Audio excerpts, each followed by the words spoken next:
The scream echoed across the cul-de-sac.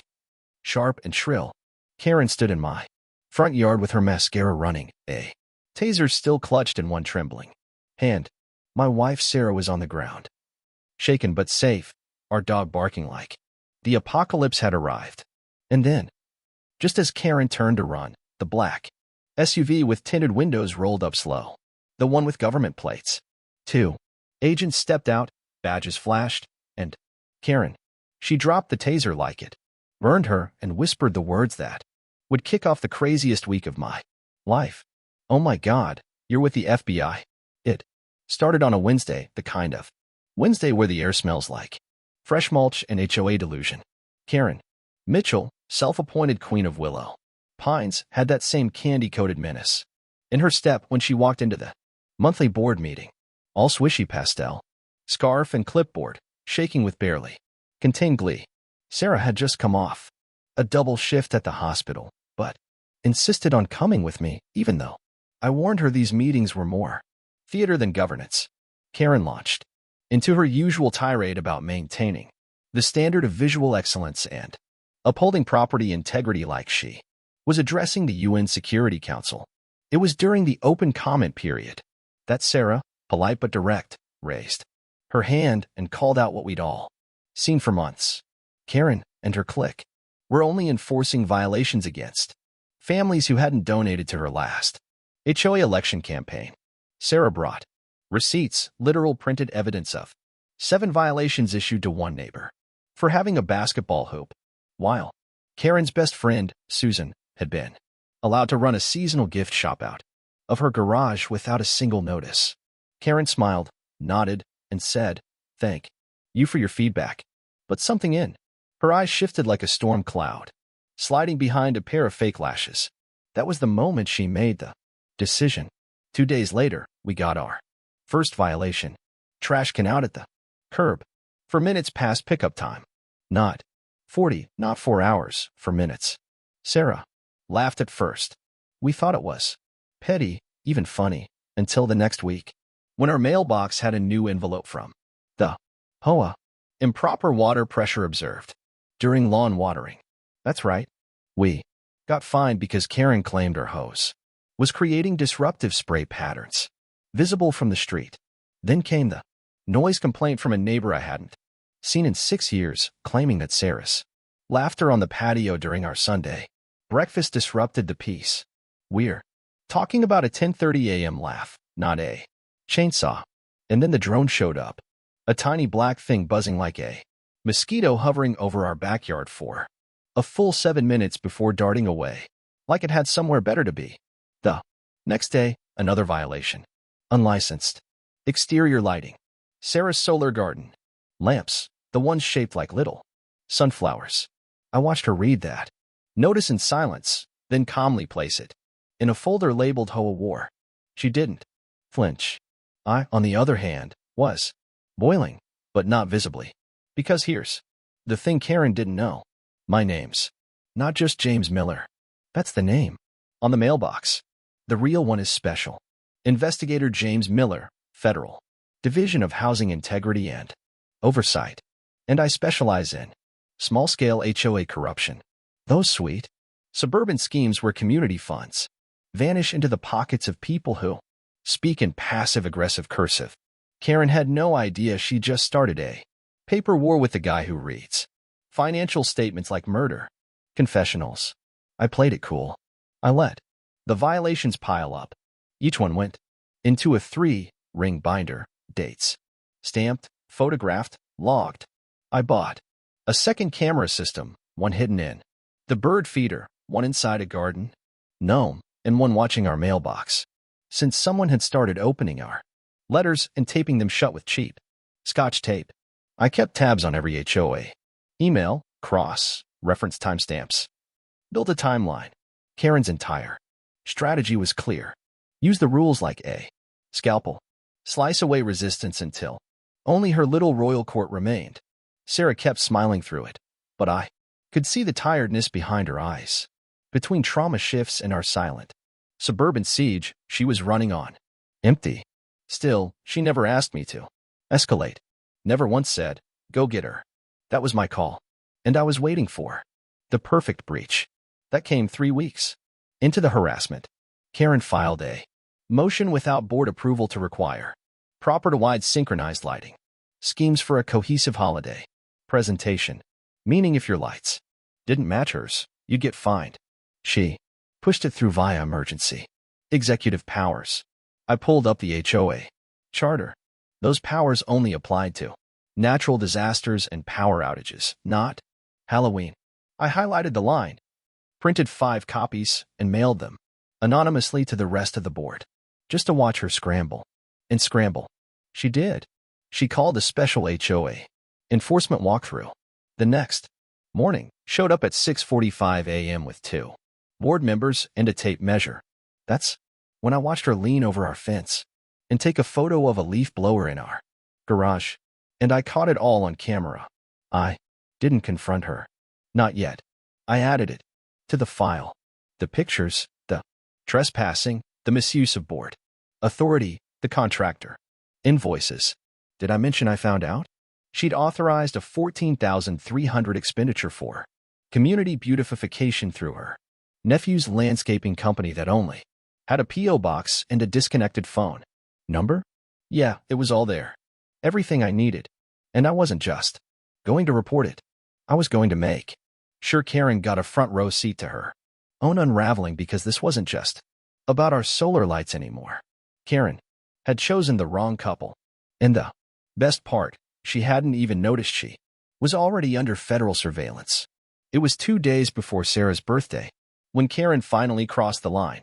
Not metaphorically, physically, she trespassed while Sarah was working a double trauma shift and I was on a Zoom conference with an agency liaison from DC. Karen let herself onto our property with a pair of electric hedge clippers and a smug little smile. And she went to war with our privacy line. 22 feet of manicured viburnum hedge planted years before we moved in, trimmed weekly. Perfectly legal. When I stepped outside after the call, the hum of the clippers was already winding down. Karen stood in our side yard, one gloved hand on her hip, the other holding a branch like a trophy. These were obstructing visual lines to the sidewalk, she said, dropping the limb into a plastic HOA branded bin. I stood there in silence, stunned. This is private property. She gave a mock frown. You didn't respond to our notices. According to Section 14B, we have remediation authority. I knew the section. I'd memorized the charter. Section 14B only applied to vacant homes. I opened my mouth to say it, but stopped myself. She wanted a confrontation. I just raised my phone, took 3 pictures, then turned and walked back inside without another word. That night, I found out she'd done worse. Sarah got a call from her hospital's administrative director. Someone had filed a formal complaint through the public ethics channel, accusing her of inappropriate behavior and intimidation at a recent HOA meeting. The email cited Sarah's medical authority as part of the threat. A hospital review board had to convene. She was suspended pending internal review. I didn't know she'd started crying until I heard her try to hide it from the hallway. That was the moment something inside me flipped. Not broke. Just switched like a circuit completing itself. I opened the hidden file on my encrypted drive and added 3 new entries under malicious harassment. Direct family. Then I printed Karen's complaint. I'd already matched the syntax to one of her past newsletters. Same weird capitalization. Rules. Same space before punctuation. Habit. Rookie move. The next day, we found our gym fobs deactivated. No email, no notice, just locked out of the community center. I waited outside with a clipboard while Sarah tried her key. Nothing. Then Bob, one of Karen's lap dog board members, walked by and said, "Oh, must have been an error in the access list." Weird. His smirk said. Otherwise. Sarah didn't respond, but I watched her hand tighten into a fist around the key fob. We didn't even make it home before the next stunt. Karen's nephew, Brad, the 32-year-old man-child, who lived in his parents' basement and once ran a drop-shipping scam selling fake pool filters, parked his lifted pickup truck sideways across our driveway when I asked him to move it. He told me it was public space and asked if I wanted to file a complaint with the HOA. He laughed. I didn't say a word. I just took another photo. That night, Sarah stared at her plate in silence while our dinner got cold. Then, she stood up, grabbed her jacket, and walked out the door. 15 minutes later, I saw her through the kitchen window, standing in Karen's yard, calm, hands at her side, her voice low but firm. I couldn't hear the words, but I saw Karen's face, eyebrows raised, fake smile cracking, lips tightening around whatever preloaded response she had planned. Then something unexpected happened. Karen stepped back. She reached into her purse and pulled out a black and yellow stun gun. For a split second, nobody moved. Then the taser snapped. A blue arc flared and Sarah, dodging slightly, fell back with a shout, not from the taser, but from stumbling over the curb. Karen screamed. Something probably. She lunged at me. But I didn't hear it because that's when the SUV rolled in. Quiet engine, tinted windows, black plates.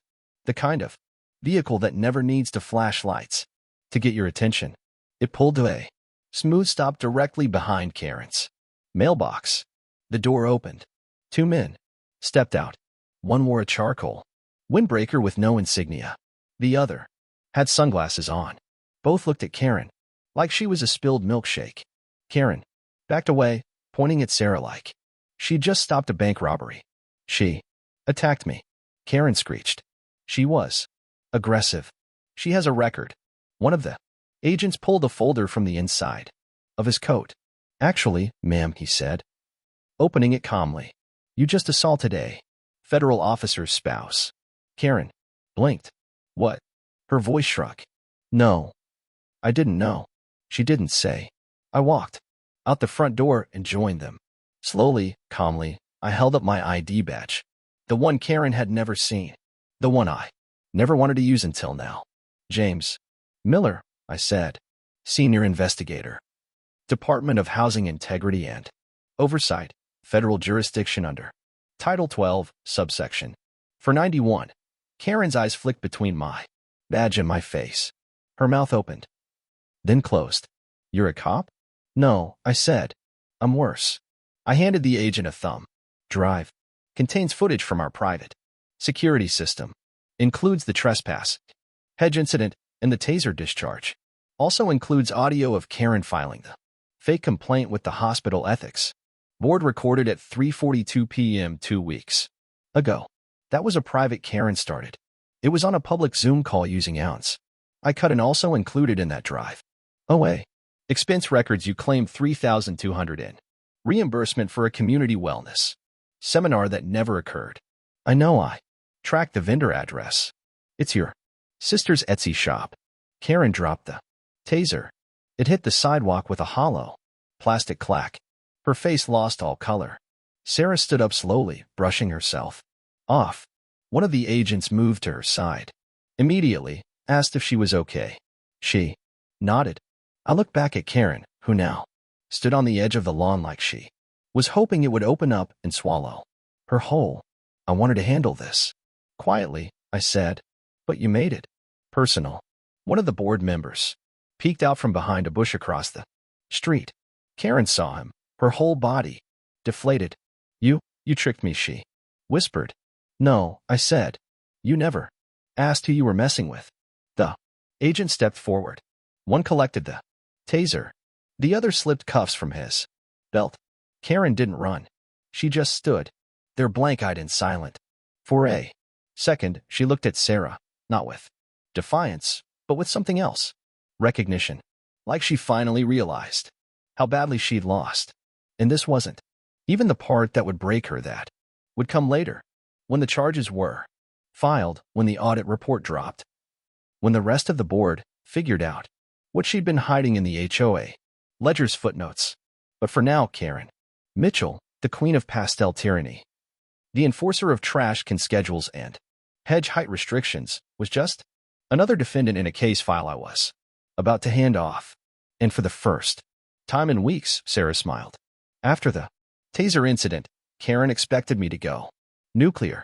She probably waited for the courtroom drama, the mugshot parade, the full legal flamethrower. What she didn't expect was silence. No arrest, no public statement, no press, just a few quiet days, a bit of calm. And that silence, that was the sound of the trap closing. See, pressing charges would have been satisfying, but I wanted more than satisfaction. I wanted collapse. I wanted to burn the rotten bones of that HOA to the foundation, expose every dollar skimmed, every backroom deal, every spreadsheet cell they thought no one would read because I'd seen the pattern before. Karen Mitchell wasn't just petty, she was dirty. So, I got to work. While Karen waited for the fallout, I dug deeper. I already had her dead to rights on the Taser and the fake ethics complaint, but what I found in the HOA financials made those look like parking tickets. First red flag, a community beautification fund that had ballooned from 40 to 60 in under 9 months with no receipts, no invoices, and no visible improvements. The fund claimed to cover native plant replacements, but the same 5 dead bushes sat outside the clubhouse since July. I ran the vendor-listed green glow landscaping, registered to a P.O. box. Phone number disconnected. Took me less than an hour to confirm it was owned by Karen's cousin Todd, who lived 3 towns over and hadn't planted anything but excuses in 5 years. I cross-referenced payouts. Greenlaw had been paid $8,200 for emergency tree removals that never happened. I drove to the addresses listed. No stumps, no missing trees, just grass and silence.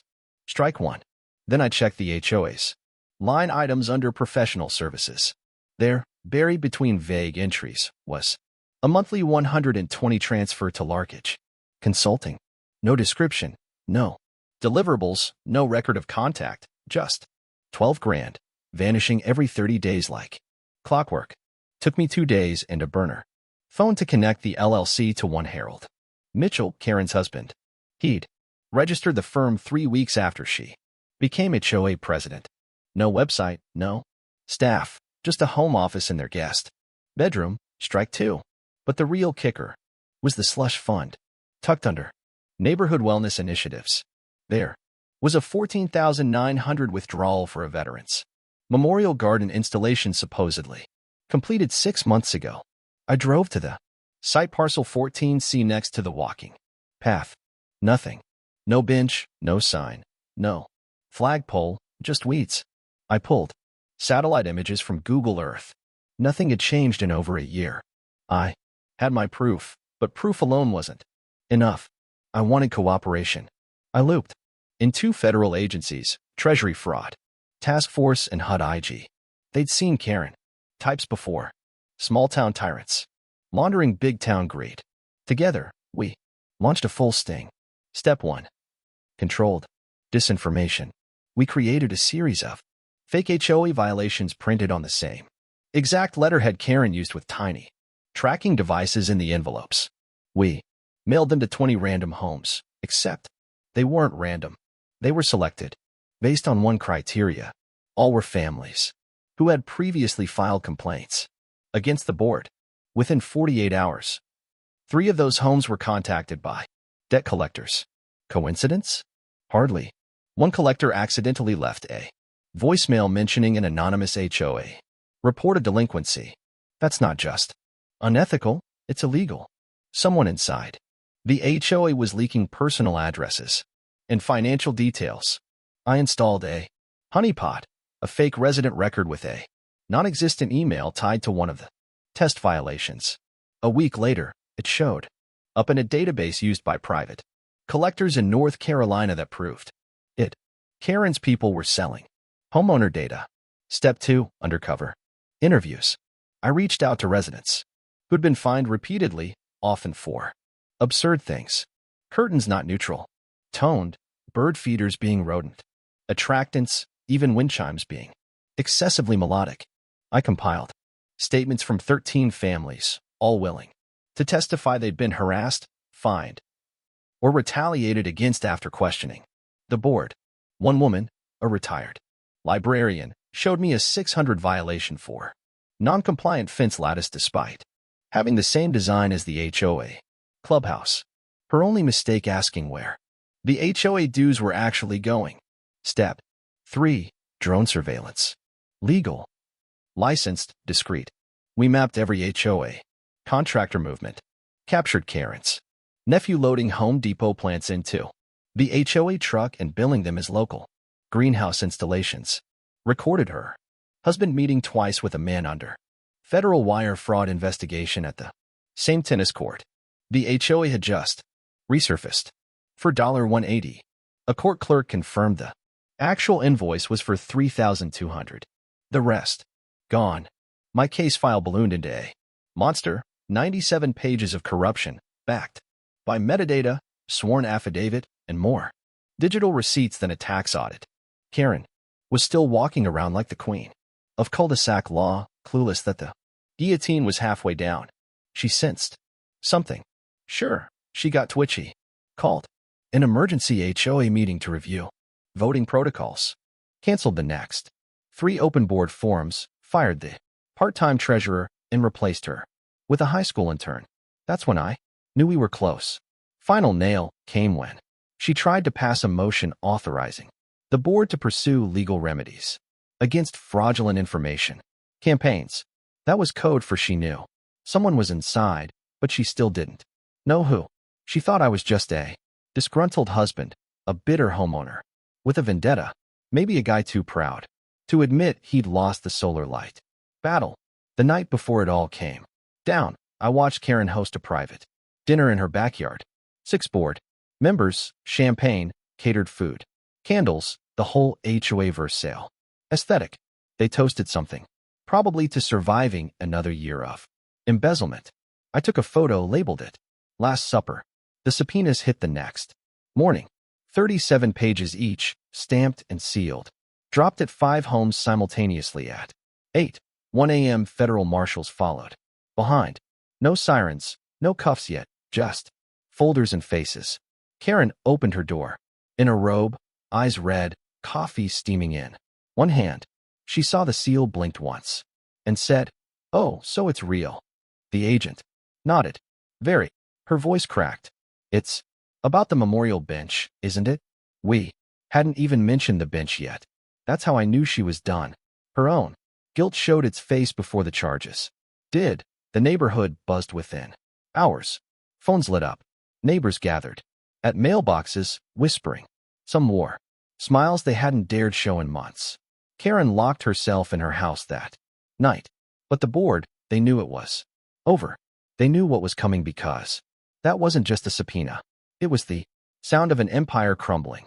And the guy who lived at 117 Birchwood Lane, the one with the unlicensed solar lamps and crooked mailbox, was about to be the reason every HOA president in the county started sleeping with one eye open.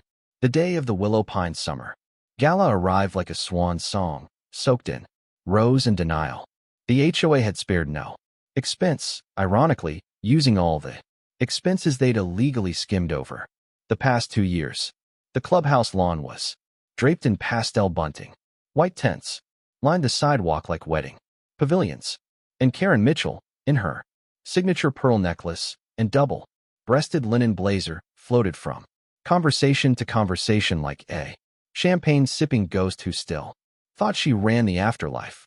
She waved at everyone, oblivious to the whispers that followed her in 10-foot Roddy.